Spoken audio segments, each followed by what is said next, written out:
Ayodhya car सेवकों की कहानी भारतीय इतिहास का एक महत्वपूर्ण हिस्सा है। इन अनगिनत नायकों ने स्वयं सेवा के भाव से अयोध्या में राम मंदिर के निर्माण के लिए सकारात्मक योगदान दिया।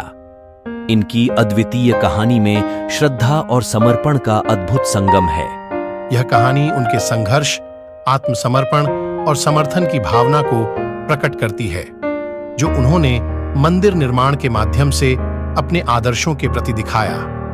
इन कार सेवकों की कहानी एक अद्वितीय धार्मिक और सामाजिक आंदोलन की झलकी प्रस्तुत करती है, जो उन्होंने अपनी महान प्राण संघर्ष की रूपरेखा में छोड़ी। ऐसे ही एक महान कार सेवक से हम आज बात करेंगे, जो पुलिस की आंखों में धूल झोंक अमृतसर से नकली बारात के रूप में हजारों कार सेवकों को अयोध्या लेकर गए थे। भाई साहब, आप अपना परिचय बताएंगे? अरुण खन्ना, महासचिव श्री दुर्गाना कमेटी। अरुण जी, हमें पता लगा कि आप जो है अयोध्या का जब जैसे कि जो वहाँ पे हुआ था कार सेवा वगैरह में आप भी गए थे, तो थोड़ा आप उसके बारे में बताइए कि कैसे आप संपर्क में आए और उस समय का क्या माहौल वगैरह था। ऐसे जी कि ये जो संघर्ष जो 77वां जो प्रयास हुआ है, 77वां है शायद जी, 1984 से राम जानकी रथ चले। ठीक है जी। उसके बाद कभी ज्योति यात्रा आई, कभी शिला पूजन आया, कभी ऐसे कार्यक्रम आते रहे। उसके बाद जो 90 में ठीक है काल आई संतों की कि कार सेवा करनी, देवोत्थान एकादशी पे, तो उधर मुलायम सिंह ने कह दिया कि भाई जो एक बार यूपी की उत्तर प्रदेश की सीमा में आया वो जिंदा वापस नहीं जाएगा। ऐसा स्पष्ट आप अखबार देख लीजिए। तो उस समय हम लोग क्योंकि संघ की शाखा में जाते थे, संघ का दायित्व था, तो ये तो धर्म के लिए चैलेंज हो गया। तो उस समय हम लोग क्योंकि पुलिस में डिटेन करती थी, तो हम लोग बारात बना करके, ठीक है, हमारे साथी हैं अभी दुर्गाना में भी सेवा करते हैं, उनको दूल्हा बनाया। अच्छा। पूरी बारात बना के, मैंने भी जिंदगी में पहली बार जीन पहनी।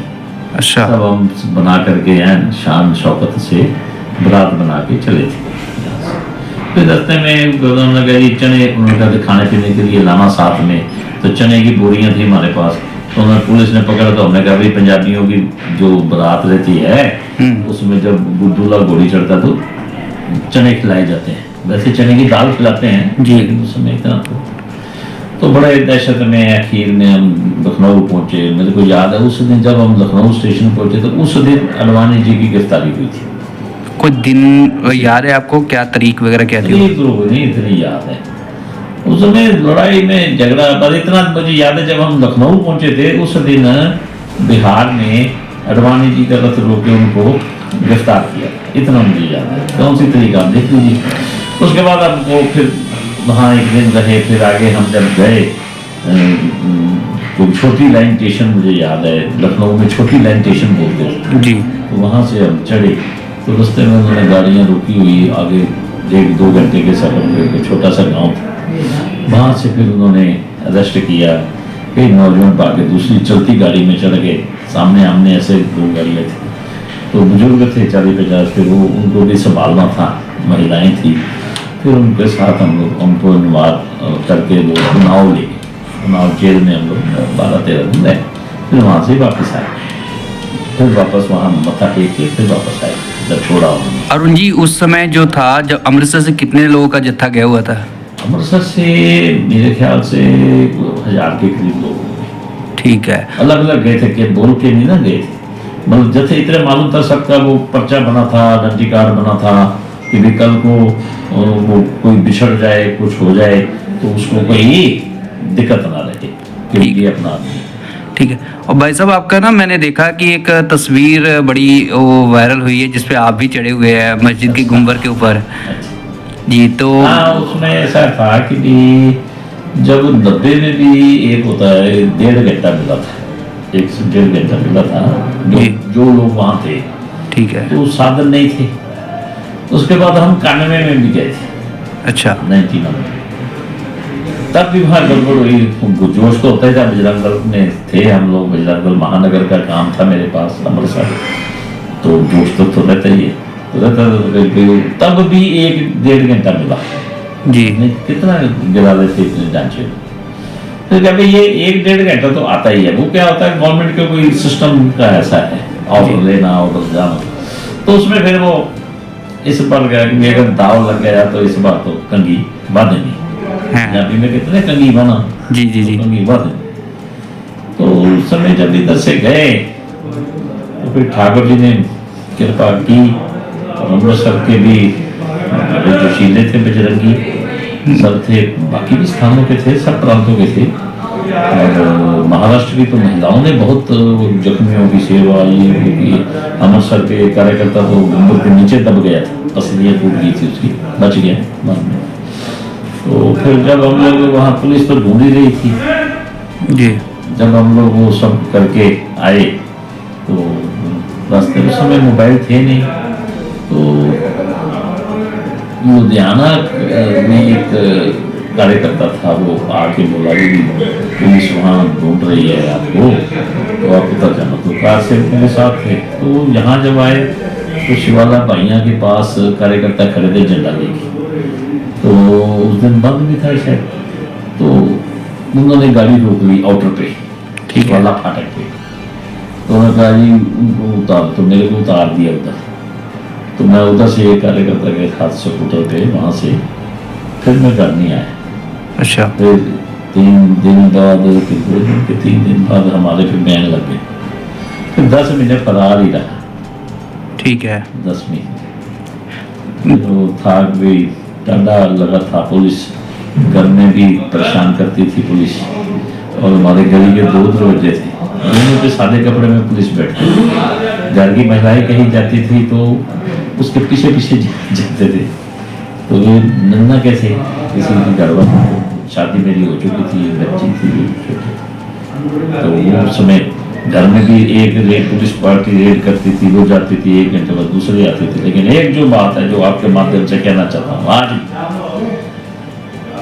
जैसे ही वो रेड होकर के जाती थी तो 50-60 कार्यकर्ताओं का झुंड घर में आ जाता था।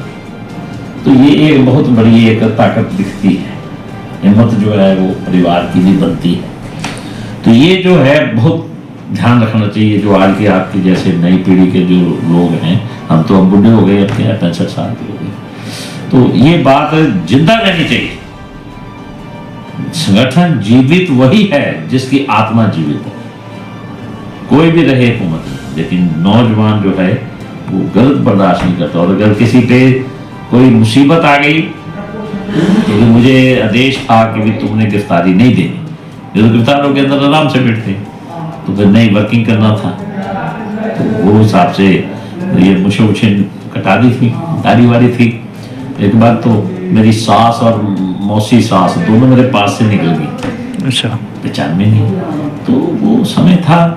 तो अब तो वो राम जी की और कितने लोगों ने, मुझे याद है जब ये गोली चली 90 में, तो हम उन्नाव जेल में थे, तो एक कार्यकर्ता थे, कार्यकर्ता का देखो कितना, सब ने मेरे पास वितरण था तो मैंने सब ने भोजन कर लिया, वो हाँ जी कर लिया।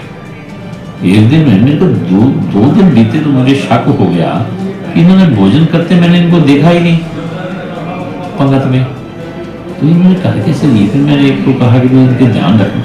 शर्मा जी थे, बुजुर्ग थे, कटरा दूलों में रहते थे यहाँ। उनका बेटा सतीश है, उनका नाम तो मैं भूल गया, उनका बेटा सतीश मेरे साथ शाखा में जाता था। तो मैं एक कार्यकर्ता को बोला नहीं ये इन्होंने तो सुबह से पानी भी नहीं पिया। यानी वो उनके जो गुजर गए उनके शोक में वो ऐसा करते। तो वो जो भावनाएं हैं, 92 में भी हमारे राम मल्होत्रा जी थे और भी बुजुर्ग थे जो हमारे साथ गए थे। तो उन्होंने हमको बोला देखो भाई तुमने वो 1-1.5 घंटे की तो चर्चा थी ही जी, 1-1.5 घंटा मैंने कहा। तो मैं कहता सुनो मेरी बात, उसके बाद भी ना गोली भी चलेगी ना तो हमको आगे कर देना, लेकिन गिरा गया ना। सब प्राउड कार्यकर्ता जो बुजुर्ग थे उन्होंने कहा हम अपनी उम्र खा पी ली, अब मर भी गए तो कोई दिक्कत नहीं, तो हमको आगे करके ढाल बना करके वो रुकना नहीं चाहिए, ऐसा वातावरण था।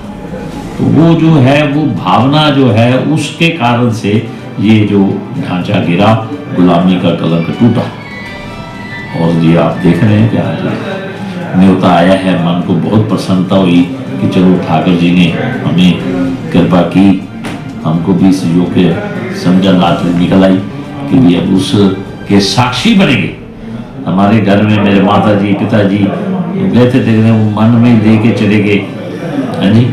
तो अब उस समय जब मुझे याद है पुलिस जब रेड करती थी तो कुड़की आने वाली थी मेरे घर की, तो मेरे पिताजी ने कहा सब कुछ जाता तो जाए, राम जी और दे देंगे। लेकिन जो संगठन ने कहा तो वैसे भी हम सुनते थे बचपन में भी, संघ ही शक्ति कलो युगे, कि कल युग में संगठित रूप से जहाँ प्रयास होगा भगवान वहीं अवतरित होंगे, देह में नहीं आना। तो इसलिए जो है ये सब जीवन का एक बहुत अभिन्न जो है हमारा जिंदगी का हिस्सा रहा है। और अभी भी ठाकुर जी ने कितनी कृपा की। मैं ये आपके माध्यम से भी जो लोग ये सुन रहे हैं कि दुर्गियाना कमेटी को यानी वहाँ लंगर की सेवा मिली है, 4 से 5 हज़ार लोग, और खासकर विशेषकर संत महात्मा भी हमारे पास रहे। हमारे 100 साल के इतिहास में हमको कभी इधर दुर्गियाना कमेटी कभी बाहर गई ही नहीं। तो ये ठाकुर जी ने हमारे ऊपर कृपा की है। 14 तारीख से हमारा मुहूर्त है। तो भाई साहब इस समय ना जो जैसे कि उस समय का माहौल था, उस समय जैसे कि लोग में बहुत डर भी था, है ना। और आज जो है राम मंदिर बन के तैयार हो गया है, तो दुर्गियाना मंदिर इसके विशेष कोई आयोजन वगैरह कर रही हो या फिर उत्साह का कोई और? क्यों नहीं करने के लिए, घर में शादी हो तो उत्साह नहीं होता, शादी का भी शादी जैसा माहौल जी। ऐसे हमारी जो कमेटी है ये 30 मंदिरों का वो संचालन करती है। उस दिन सभी मंदिरों में सजावट होगी। जितनी हमारी कीर्तन मंडलियां हैं, जो हमारे सब मंदिरों के जो संगत है, उनसे भी निवेदन किया है कि सब लोग उत्तम मंदिर में आकर के, कोई हमारे लिए नया नहीं है। ये देखिए जब स्टार्टिंग में 84 के समय में जब संकल्प लिया था पब्लिक ने, तो यही दुर्गियाना मंदिर के जो सरोवर है इसके चारों तरफ खड़े होकर, मुझे याद है वहाँ शंकराचार्य स्वामी ओम प्रकाशानंद जी थे, आए थे। मैं छोटा था तब, मतलब यंग थे हम लोग के जमाने में। तो पूरे परिक्रमा में सब नर नारी खड़े हो गए थे, तो सरोवर से जल अंजलि में लेकर उन्होंने संकल्प कराया था। तो भाई साहब क्या उम्र रही होगी आपकी उस समय? मैं समझो जी 24-25 साल। 24-25। और आज क्या है उम्र आपकी? 65 हो गए। 65 हो गई जी, ठीक है। तो फिर मतलब कि आप तो जा रहे हो, है ना, वहाँ पे लंगर वगैरह लगेगा। कितने दिन का है वैसे? हमारा 1.5 महीने का। 1.5 महीने का पूरा प्रोग्राम है। तो यहाँ से जो है आम जनमानस का भी आप में सहयोग मिला है, जैसे कि शहर के? बहुत ज़्यादा, हमारी उम्मीद से ज़्यादा। और जिसको भी एक बार के लोग खुद हो के आ रहे हैं, मैं आपके सामने यहाँ बैठा हूँ, उधर लोग जा रहे, मैं यार उधर दे दो, जाओ उधर चल। तो अमृतसर वैसे भाई साहब जैसे ये जो है एक हम कह रहे कि सिखों का एक है, तो आप इस समय जो है अमृतसर का क्या जनमानस का क्या भावना कैसे रह रही राम मंदिर को लेकर? ऐसा है, सिखों का कोई सिख भी हिंदू ही है, हिंदू समाज के सनातन का हिस्सा है, सनातन का हिस्सा है, कोई वो अलग नहीं है। गुरु ग्रंथ साहब में कितनी बार राम का नाम आया है जी। और मैंने खुद भी 7 साल जोड़ों की सेवा की है। कोई फर्क है, हम खत्री हैं जी, खत्री हैं, खन्ना जो खत्री है, खत्रियों के गुरु रहे, हमारे समाज के गुरु थे। तो उन्होंने कोई भी ऐसा कोई फर्क नहीं है। और राम के लिए पूरा सिख समाज भी तैयार है, कोई विरोध का कारण ही नहीं है, और समर्थन है उल्टा।